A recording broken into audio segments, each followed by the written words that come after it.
നമസ്കാരം വ്യൂവേഴ്സ്. ഇന്ന് ഞാൻ കാണിച്ചു തരാൻ പോകുന്ന ഇൻസ്റ്റൻറ്റ് പാലിലടേനെ കൊണ്ട് എങ്ങനെയാണ് പാലിലട ഉണ്ടാക്കുക എന്നുള്ളത്. അത് അധികം ആൾക്കാർക്കും അറിയില്ല. ഇൻസ്റ്റൻറ്റ് വാങ്ങിയാലും എല്ലാവർക്കും അറിയില്ല. അതിന് വേണ്ടിയിട്ട് ഞാൻ 1 കപ്പ് ഫുൾ എടുത്തിട്ടുണ്ട്. ഇൻസ്റ്റൻറ്റ് മറ്റേ പാലട മിക്സാണിത്. അതിനെ കൊണ്ട് ഞാൻ എങ്ങനെയാണ് ഉണ്ടാക്കേണ്ടതെന്ന് ഈ ഫുൾ കപ്പിന് 2 പാക്കറ്റ് പാൽ വേണം. അതായത് 1 ലിറ്റർ പാൽ. അപ്പം ഞാൻ കാണിച്ചു തരാം. പാല് തിളപ്പിക്കാൻ വെക്കട്ടെ.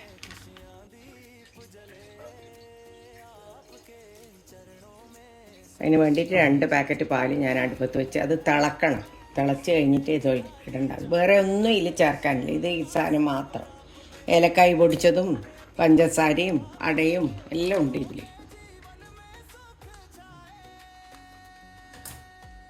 കാഷ്യൂനട്ടും മുന്തിരിയും ഇടേണ്ട ആൾക്കാർക്ക് മാത്രം അതിടാം. അതും വേണ്ടെങ്കിൽ അതും ചെയ്യണ്ട. 2 പാക്കറ്റ് പാല് ഞാൻ അടുപ്പിൽ വെക്കാൻ പോവുക. കത്തിച്ചിട്ടില്ല, കത്തിക്കാൻ പോവുക.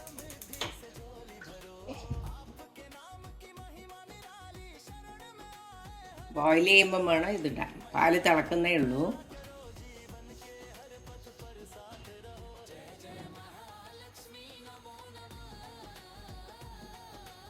അടയിടാം. കണ്ട തിളക്കുന്നുണ്ട. അടയിട്ടിട്ട് ഇനി 1.5 മണിക്കൂർ അത് അതിൻ്റെ അകത്തുനിന്ന് തിളക്കണം. അപ്പം നമ്മളെ പാകത്തിനായിട്ട് കിട്ടും. അതിൽ ഇതിലും കൂടുതൽ വേണമെന്നുണ്ടെങ്കിൽ എല്ലാവർക്കും ചേർക്കാം കേട്ടോ. ഇപ്പം എല്ലാവരും മധുരം വളരെ കുറവല്ലേ. അതിനെ അഡ്ജസ്റ്റ് ചെയ്തിട്ടാണോ അവർ ഇട്ടിട്ടുള്ളതെന്ന് അറിയില്ല. ഞാൻ സാധാരണ ചേർക്കില്ല. ഏലക്കായിൻ്റെ പൊടി എല്ലാം ഇതിൻ്റെ അകത്ത് തന്നെ ഉണ്ട്. നമ്മൾ ഗീ മാത്രം, അണ്ടിപ്പരിപ്പും ഗീയും മാത്രം വറുത്തിടണമെങ്കിൽ ഇടാം. ഇല്ലെങ്കിൽ ഗീ മാത്രം ഒഴിച്ചാൽ മതി. കോയമ്പത്തൂരിൽ നിന്ന് എൻ്റെ സിസ്റ്റർ മോളയക്കുന്ന സെൻട്രൽ ഗീ ഉണ്ട്. അതിട്ടാൽ ഭയങ്കര സ്മെല്ലായിരിക്കും.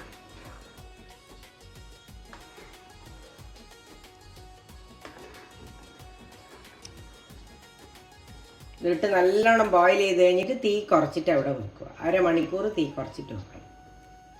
എല്ലാം അടയും പഞ്ചസാരയും എല്ലാം കൂടി നോർമലായിട്ട് വരും. വെന്ത് വരും. നോർമലല്ല, വെന്തിട്ട് വരും.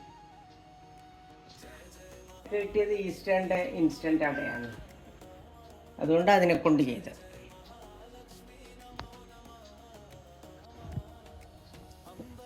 ബോയിൽ ചെയ്യാൻ തുടങ്ങിയ ഇനി തീ കുറച്ചിട്ട് 1/2 മണിക്കൂർ വെക്കണം. 30 മിനിറ്റ് വെക്കണം. അതിന് ചിലപ്പോൾ അതിന് മുമ്പേ ആയിട്ടുണ്ടെങ്കിൽ നമുക്ക് ഓഫാക്കാം.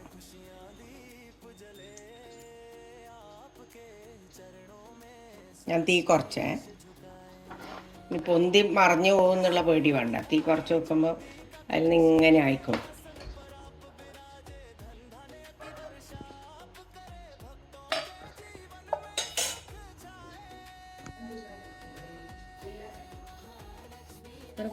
കുറുകി വന്നുകൊണ്ടിരിക്കുക. ഇനിയും 10-15 മിനിറ്റ് ഉണ്ട്.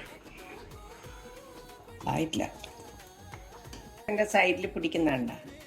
അതാണ് പായസത്തിൻ്റെ കണക്ക്. പിന്നെ നേരത്തെ ഒഴിച്ച പോലെ കട്ടിയായില്ലേ? ഇത് കട്ടിയായില്ലേ? കണ്ട, പായസം റെഡിയായി. അണ്ടിപ്പരിപ്പും മുന്തിരിയും വറുത്തിട്ടുണ്ടവർക്ക് അത് ചെയ്യാം. ഞാനത് ചെയ്യുന്നില്ല. ഞാൻ ഗീ ഒഴിക്കുന്നേ ഉള്ളൂ. ഈ സെൻട്രൽ ഗീ ഞാൻ പറഞ്ഞ ഗീ അത് എന്നിട്ട് വാങ്ങാൻ പോവാം. 1 ടീസ്പൂൺ ഫുൾ എടുത്തിട്ടുണ്ട്.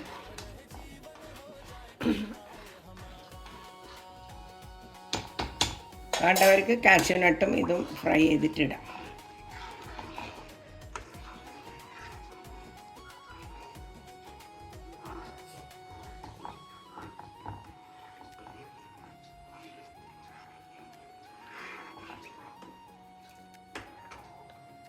അങ്ങനെ നമ്മളെ ഇൻസ്റ്റൻറ്റ് പാലട റെഡിയായി.